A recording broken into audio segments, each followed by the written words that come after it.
रामपुर नाम के गांव में सुंदर नाम का एक धनवान व्यापारी रहा करता था। उसके पत्नी का नाम था शीला और उसके बेटी का नाम था प्रिया। प्रिया दिखने में जितनी सुंदर थी उतनी ही स्वभाव से अच्छी थी। प्रिया के सहेली का नाम था सुहानी। सुहानी माली की बेटी थी। वो बहुत ही मेहनती लड़की थी। दिन भर दोनों सहेलियां एक साथ ही वक्त बिताया करती थी, एक साथ खेला करती थी। एक दिन सुहानी की तबीयत अचानक से खराब होने के कारण वो स्कूल में नहीं गई। इसीलिए प्रिया भी स्कूल में नहीं जाना चाहती थी। प्रिया मन ही मन अपने माँ पिताजी से झूठ बोलने का सोचती है। वह झूठ मूठ का पेट दर्द का नाटक करने लगती है। प्रिया अपनी माँ शीला से, माँ, मेरे पेट में बहुत दर्द हो रहा है। क्या हुआ मेरी बच्ची को? पेट में ऐसे अचानक से दर्द कैसे शुरू हो गया? चलो तुम्हें अस्पताल लेकर जाती हूँ। नहीं माँ, मुझे स्कूल में जाना है। अस्पताल में बाद में जाएंगे। आज तुम स्कूल में मत जाओ, घर पर ही थोड़ा आराम कर लो। ठीक है माँ। प्रिया तुम आराम करो, मैं तुम्हारे लिए सूप और दवाई लेकर आती हूँ। जी माँ। ऐसा कहकर शीला प्रिया के लिए सूप लेने चली जाती है। तभी प्रिया अपने आप से, मैंने आज मेरी माँ से झूठ बोलकर अच्छा नहीं किया, मगर इस झूठ से मुझे कितनी खुशी मिली है। मुझे आज पूरा दिन आराम करने को मिला, ऊपर से पढ़ाई का टेंशन भी नहीं। ऐसा सोचकर प्रिया पूरा दिन आराम करती है। उस दिन से प्रिया को जैसे झूठ बोलने की आदत पड़ गई। वो हमेशा झूठ बोला करती थी। उसके झूठ के कारण बहुत लोगों को तकलीफ हुआ करती थी, मगर उसे कोई फर्क नहीं पड़ता था। एक दिन प्रिया गार्डन में घूम रही थी, तभी उसका पैर कीचड़ में चला गया। तो प्रिया माली से, तुम्हें दिखाई नहीं देता? यहाँ कीचड़ जमा हुआ है, पहले इसे साफ करो। तुम तो कुछ काम के ही नहीं हो। ऐसा कहकर प्रिया गुस्से से अपने पिताजी के पास चली जाती है और सुंदर से, पिताजी देखिए तो, इस माली ने गार्डन में कितनी गंदगी फैला कर रखी है। बेटी, माली चाचा हमारे बहुत पुराने और बहुत वफादार हैं। उनके वजह से ही तो हमारी बाग इतनी अच्छी रहती है। ये आज से यहाँ काम नहीं करेंगे, इन्हें निकाल दीजिए पिताजी।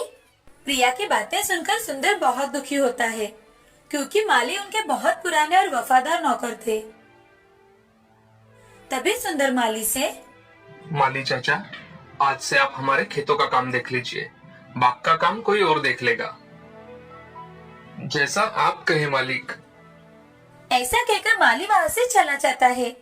प्रिया उसके स्वभाव के विपरीत ही वर्तन किया करती थी। जैसे जैसे प्रिया बढ़ने लगी, वैसे वैसे उसकी झूठ बोलने की आदत भी बढ़ती गई। उसे हमेशा से लगता था कि वो झूठ बोलने के कारण ही उसकी सारी इच्छाएं पूरी हो जाती है। एक दिन सुंदर को प्रिया हमेशा दूसरों से झूठ बोलती है, ये बात पता चलती है। ये सुन सुंदर और शीला बहुत दुखी हो जाते हैं। सुंदर शीला से, शीला, प्रिया ऐसे ही हमेशा झूठ बोलती रही तो उसका क्या होगा? ये इतना बड़ा कारोबार कैसे संभाल पाएगी? जी, मुझे भी यही चिंता खाई जा रही है। शीला, मुझे लगता है हमें प्रिया को थोड़ा समय देना चाहिए। क्या पता इस थोड़े समय में उसके स्वभाव में बदलाव आ जाए। हाँ, ये आपका अच्छा विचार है, हम ऐसा ही करेंगे। ऐसा कहकर शीला और सुंदर प्रिया को थोड़ा समय देने का सोचते हैं।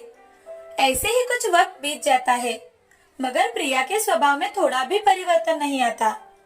ये देख सुंदर चिंतित रहने लगता है।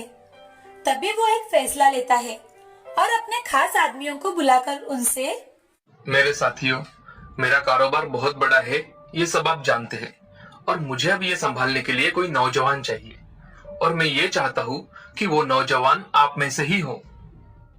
सेठ जी, आपका इतना बड़ा कारोबार संभालने के लिए आपकी बेटी तो है ना? वो तो है ही, मगर हमारी बेटी की तो हमें शादी भी करनी है। जो कोई काबिल इंसान होगा वो इस संपत्ति का समान हिस्सेदार होगा और उसी से हमारी बेटी शादी करेगी। मगर सेठ जी, आपका दामाद होने के लिए लड़के में क्या गुण होने चाहिए? लड़का नेक दिल और ईमानदार होना चाहिए, और वो सच्चाई की राह पर भी चलने वाला चाहिए।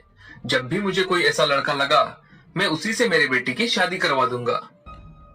सुंदर की सारी बातें सुनकर लोग एक दूसरे की ओर देखने लगते हैं।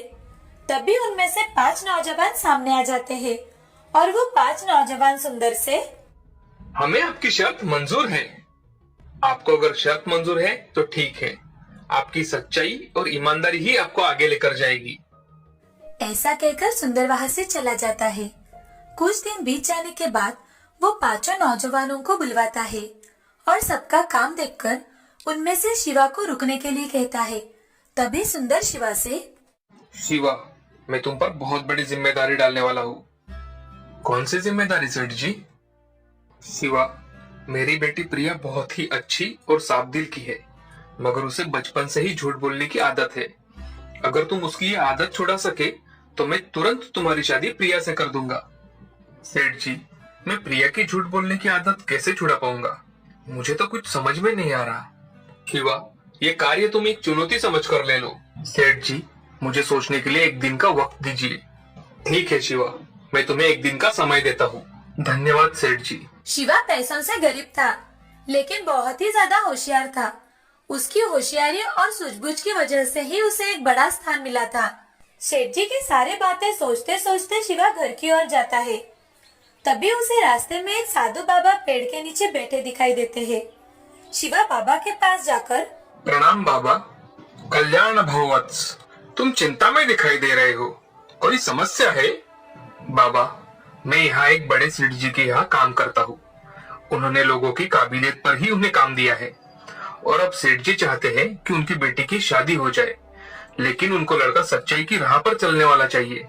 तो फिर समस्या क्या है वत्स? बाबा, सेठ जी की लड़की बचपन से ही झूठ बोलती है और उसकी ये आदत जो नौजवान छुड़वाएगा उससे ही सेठ जी अपनी लड़की की शादी करवा देंगे।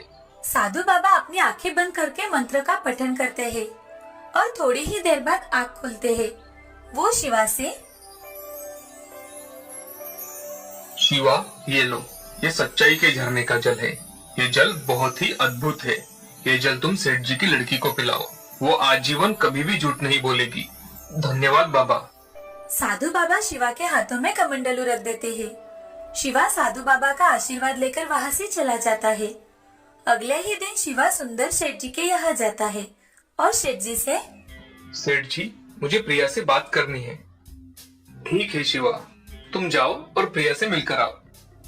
प्रिया अपने कमरे में बैठी होती है।